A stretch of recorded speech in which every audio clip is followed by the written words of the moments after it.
What up YouTube, BonzEye here, back with another episode of Melanesians React. This is going to be episode 3 of Allan's journey into Warhammer 40k. If you're new to the series, you can click here to go back to part 1, but if you've been tuning on along, thanks for stopping by. Today, Allan is going to react to the Sisters of Battle, the Grey Knights, the Imperial Knights, and the Custodes. And with that, let's get right into the episode, guys. Dude, you ready to get into the Sisters of Battle and the rest of the factions? Mm-hmm. Okay, so any thoughts, lingering thoughts from the previous episode?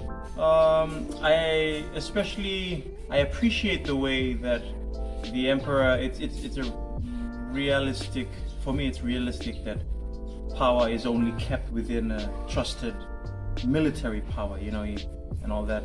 And then for the Mechanicus, what is their name? Adeptus Mechanicus. Adeptus Mechanicus. That they have their own source or sort of sovereignty as a peoples or as a subgroup among the Imperium, but they're heretics, but because they come from a place of power, you can't really mess with them, and I respect that. Okay. And yeah, that's why I like those two, and I'm excited for the next factions. Now, if you want to talk about faith, though, let's talk about the Sisters of Battle. Has fallen for an ego. The Adeptus Sororitas. The Sisters of Battle of the Adeptus Sororitas, if that's how I pronounce it correctly, is an all-female group of battle sisters going through the ecclesiarchy section of the Imperium. The ecclesiarchy is, of course, the church. This is, imagine a private army of the church, which is scary, and it is. The sisters are an extremely zealotous force, and they take this to a full extreme. They believe in three main things: faith, martyrdom, and fire. Through the bolter, the flamer, and the melta, the Sisters of Battle are extremely potent at taking out chaos and heretics. Mainly heretics, because as they are a fighting section of the ecclesiarchy church, that's the big thing they want to kill. Any form of heretic will face the Emperor's justice through those three main weapons, the bolter, the flamer, and the melta, and they will do so with extreme prejudice.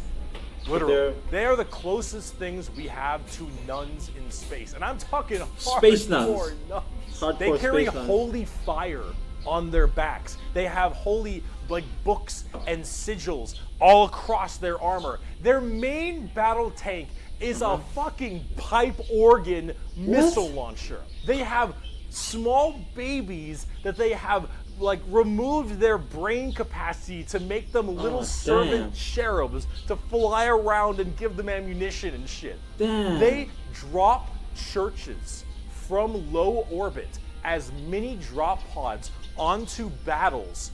They drop churches into battles, and they blare war hymns and holy music from their frigates in low atmosphere and shower holy water across the battlefield. These are the people you're dealing with, and they're fucking awesome. They can literally stave off demons on the tabletop because their faith is that strong. Remember the warp, the demons from the warp? Well, the warp also manifests in your mind. All of your emotions, negative and positive, go through the warp. It's the immaterial, the place of all things. So if you are that mentally fortified, that mentally strong, you can stave off horrifying demons. And all these girls, not a crack. Not a crack in that mental armor. Now, as much as a meme as they are, and as much as their models look a lot like Ongo Gabloglian, which I can't unsee anymore. I gotta say, I love their design. Thanks for that. I think they're extremely cool. They're another army that I'm currently collecting. They just released a whole new line of figures very recently, and they look wonderful. Everything from Celestine, the living, literally undying saint, from the triumph of Saint Catherine, which is literally a funeral procession as a model. Those organ tanks I mentioned earlier. This shit is the most over-the-top badassery in a lot of the Warhammer universe, and goddamn it, is it over the top. But Sisters of Battle are so cool. While I'm a guardsman at heart, oh, this is such a cool faction. By Bolter Shell, Flamer Burst, and Melta Blast, the mutant, the heretic, and the traitor alike are cleansed of their sin of existence. They serve so the it has been Emperor. for 5 millennia, so They're loyal shall to it the be Emperor. until the end of time. And speaking of burning demons, Burning demons. The Grey Knights. the Grey Knights are the first army I actually collected back in 7th edition. The Grey Knights are a super secretive and much more old school look at power armored knights, except they are all psychers. All of them have that crazy space magic magician shit. For every 100,000 guardsmen, there's one Grey Knight. For every 10,000 Sisters of Battle, there's one Grey Knight. For every 1,000 Space Marines, there's one Grey Knight. Grey Knights are the strongest of the strong, both in mental will and absolute just strength. Are they These super are soldiers Space as well? Marines that are Grey all Knights. high-level Space psychers. Marines All are of them psychers. able to specifically do one goal, and that is kill demons. The Emperor believed that the demons of chaos were the #1 threat to the Imperium, and he probably is right. However, this group is entirely based on doing that through a myriad of tactics. Coming from the planet, or I guess the moon of Titan in the Sol system, the Grey Knights are thrown through extremely rigorous training and are as clear of mind and soul as they possibly can be. Since the demons of the warp are the warp and your mind projects to the warp, people can go insane very fast, especially lower level psychers. These Grey Knights need to be able to harness the warp in the presence of demons and stay perfectly sane.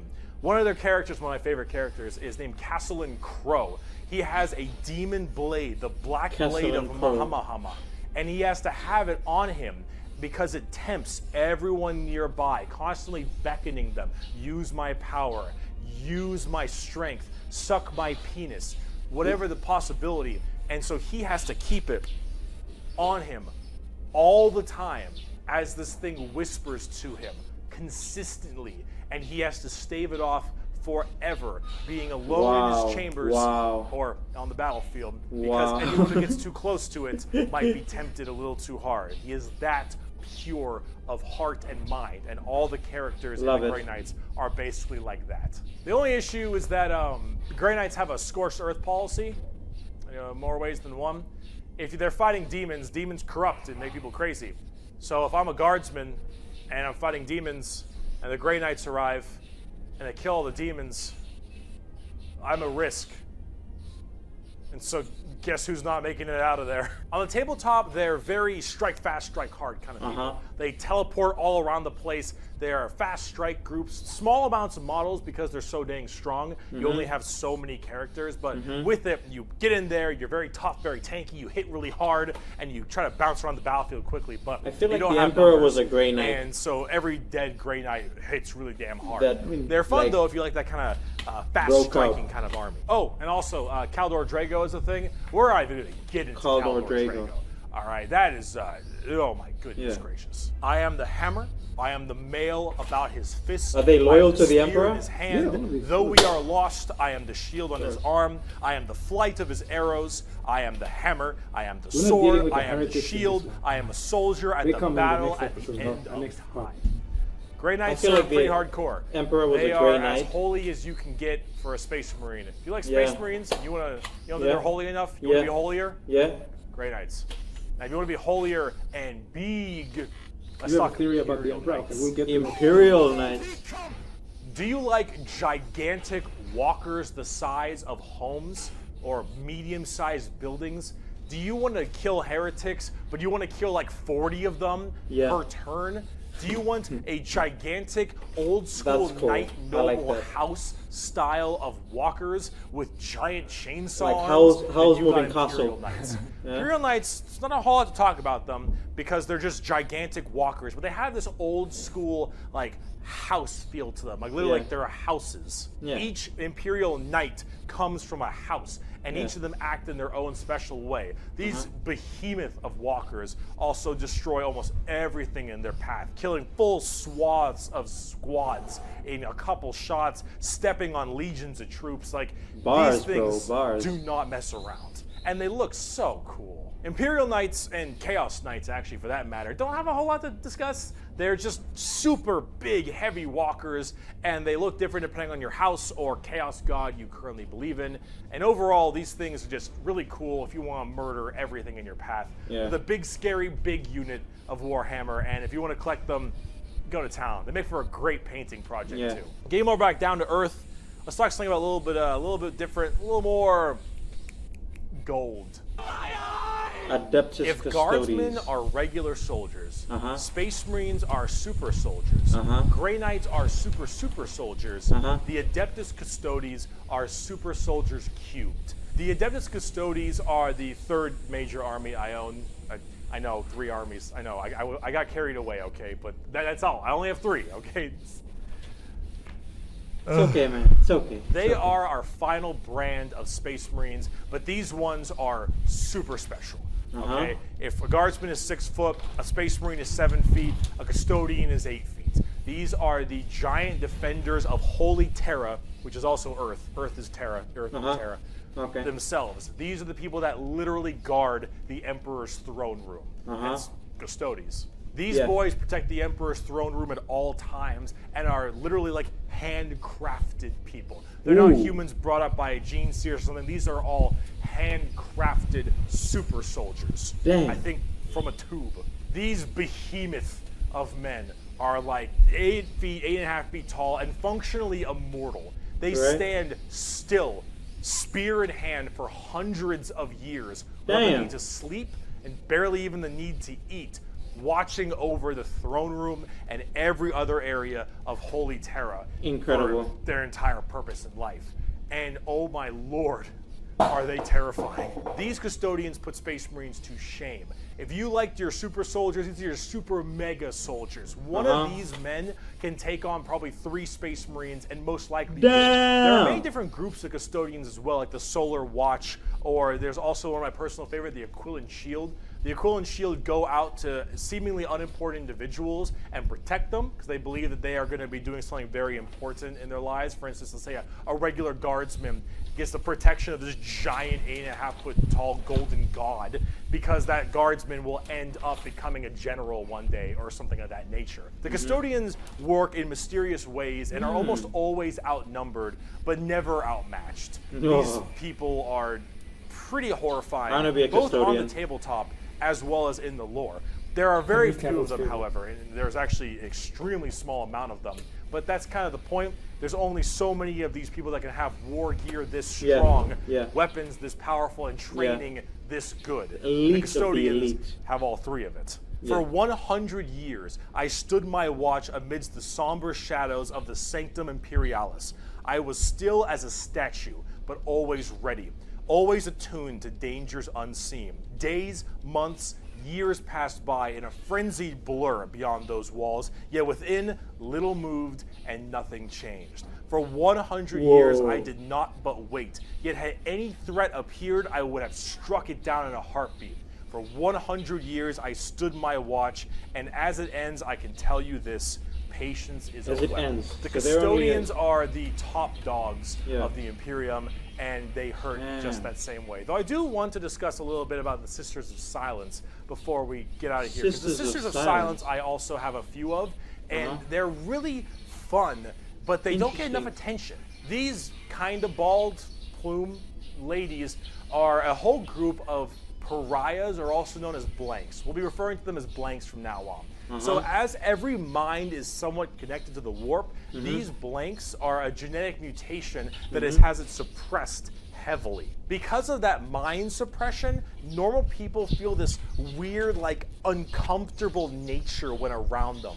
When a Sister of Silence walks past them, you feel ill. You feel just uncomfortable and strange. So most of them don't actually live past childhood, because once they are birthed, they're, well, you know, killed or something at a very young age, because they just emit a horrifying aura. Like a These vacuum. ladies, however, are guardians of the throne as well for more psychic threats. See, none of the custodians like are these. psychers, so they have a difficult time dealing with major demons and other kinds of psychic phenomena. Yeah. These sisters are extremely specialized in it. All of them taking a vow of silence, as they don't speak, hence the term Sisters of Silence, but they communicate through hand gestures and things of that nature. But if there's a demon issue, if there's any kind of warp-based problem, the sisters are extremely adept at dealing with them, thanks to their blank gene. They normally work a lot of time with the custodians, because they have to deal with both kinds of threats, but they're not represented that way on the tabletop. In fact, they only have like one real model for them, which is very unfortunate. I hope they'll get something new soon, because I think they should really be working together as it is that way in the lore, but hopefully we'll get there soon. But if we're talking about blanks, let's talk assassins. Officio Assassinorum. Okay, dude. So, what do you think about everything you just saw? Bro, so good. Like, I thought I liked the Astartes. I was like, can't get any better than Astartes. And then the Grey Knights? Yeah. The psycho ones. Yeah, the they're super soldiers and they're psychers. It's crazy. Crazy good. And then I was like, Grey Knights. That's good. You're done. We're done here. I want to be a Grey Knight. And then Custodes. the custodians, the ones in the gold armor, and that's just crazy good. And I like how they're just like, there's this bit about them just standing guard for hundreds of years, not moving, not even needing to eat or sleep or breathe. I don't know, bro. That's just crazy level of control, right? Control over this, immense power that they have, Because having power is one thing, but being able to be so powerful yet stand in silence, and that is more a show of control, which is even crazier and more, more powerful than a show of power in violence. You like that too? Yeah, I appreciate. I like that, and I think that's also why I like the Sisters of Silence, Sisters of Silence, I think they're called, because especially for that vow of silence part, and that they have this genetic trait that enables them to basically they have no presence in the warp. Yeah, like a sort of a void among them, because the warp to some extent fills everybody to some extent, to varying degrees. But them having a silence of this genetic trait that mutes that, and they take a that's, I think they're, You respect the discipline. I respect there too. that, and I vibe with that. Like that. Okay. It's really cool. It's really cool to have that. Now, what do you think about the Sisters of Battle, the first one you saw? Oh, the Sisters of Battle. I appreciate their aesthetic, like how the character design and all this stuff. I appreciate also, I like that they're very devoted to the church and one-track minded. Like they defend the church as the Astartes would. They serve the church as the Astartes would serve the Emperor. And it's all very. The church worships the Emperor. So technically, they're serving the Emperor too. But they're keeping the sanctity of that institution, with which it's also like an arm of the Emperor's influence. The church, in its own way, has its effect. You're gonna be very surprised when you learn more about the Emperor and how the church came into being. But I won't say anything about it now. I'll just leave it at that. Interesting. Hold that thought. Yeah. And I think, Grey Knights. Oh yeah, you had a theory about the Emperor and the Grey Knights. What were you trying to say something? Okay, so I was just because when they mentioned that the Emperor was a psyker, a very powerful psyker, and he led humanity to establish the Imperial of man and all that, I thought he may have begun out as a Grey Knight,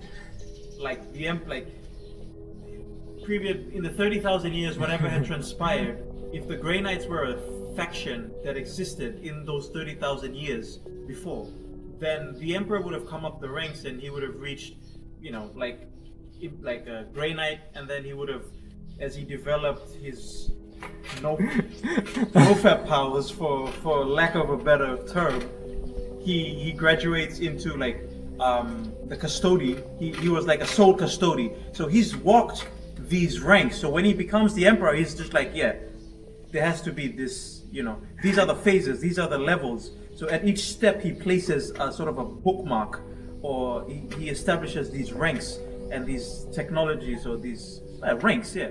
So he's like, okay, right before me, to protect me, I would trust Custode, these level of integrity and faith and discipline, people. And you know, you have to like walk through and experience these levels to be able to control them. It's not, he doesn't control them with a sort of a propaganda or mental, it's like they respect him because he's been through all of that. So that's why I thought like he would have started out as a Grey Knight. Okay. From not Terra, but Wherever, outside, because he was sort of like a, you know, psyker sort of thing. So that's what I you know. That's a cool theory, bro. It's a cool theory, bro. Popped into my head. I don't know if that makes any sense. It makes a lot of sense, but like, you know, obviously this world has its laws, and no, actually the Grey Knights were established after. So yeah, I kind of just let you go off on your theory there. Sorry for the content. Yeah. But that was a really nice theory crafted from what knowledge you have so far. That's cool. Lastly, I guess there wasn't much to say about them, but the Imperial god. Then the Emperor would have started out as what are those? The first one that we saw, the Imperial. Astartes. No, So you before the Astartes. the Imperial Guard. I mean, they're called the Imperial Guard. Yeah. Astra Minotaur. But wait, hang on. I'm trying to. No, I mean, that's your theory of where the Emperor started out. Yeah. Okay. I don't want to influence your theory right now, but yeah. Okay. For now, I'll leave you with that theory. Like, that's what I like. Well, how do you're very curious about how he started? Yeah. Crap. Okay. What are they called again? The Imperial Knights. The ones So yeah, like houses. the ones with the big one. House Moving Castle. Yeah, House Moving Yeah. Castle. Reminded me so much of House Moving Castle. Yeah. Yeah, and I guess cool. they're pretty cool too. Yeah. Yeah, but Favorite two, I'd say the Silent Sisters and the Custodes, the ones in gold. so Yeah, I all the like those people two. you. But that's not to say that I don't like the others. Just I like those two better than I like the others. Like more than I like. I resonate with those two more than I resonate with the others. Yeah. Because they like they're representative of like an elite sort of like most disciplined, most Like loyal, subservient. There's no question about it, you know. So even the Custodes and the Sisters and the Church, they get the machinery from the Mechanicus people. I think the Custodes maybe not so much, but they would definitely rely to some degree on the Astra Minotaur. Like for example, with the Space Marines, most of them they rely directly on the Mechanicum, except for the Salamanders who forge their own weapons, the black guys. Okay. So they're very independent because Black guys, red eyes. the black guys with the red eyes, yeah. The Bougainvilleans, as you said. No insult. No. That's a sign of respect, man. Yeah. They're Yeah, awesome. bro, it's like They're awesome. alpha. Yeah. All right. Yeah. Okay, so I think we'll end this one off. And you're looking forward to the last part? Yeah, bro. Let's do this. All right, let's do this. Do this. In the next See you episode. guys.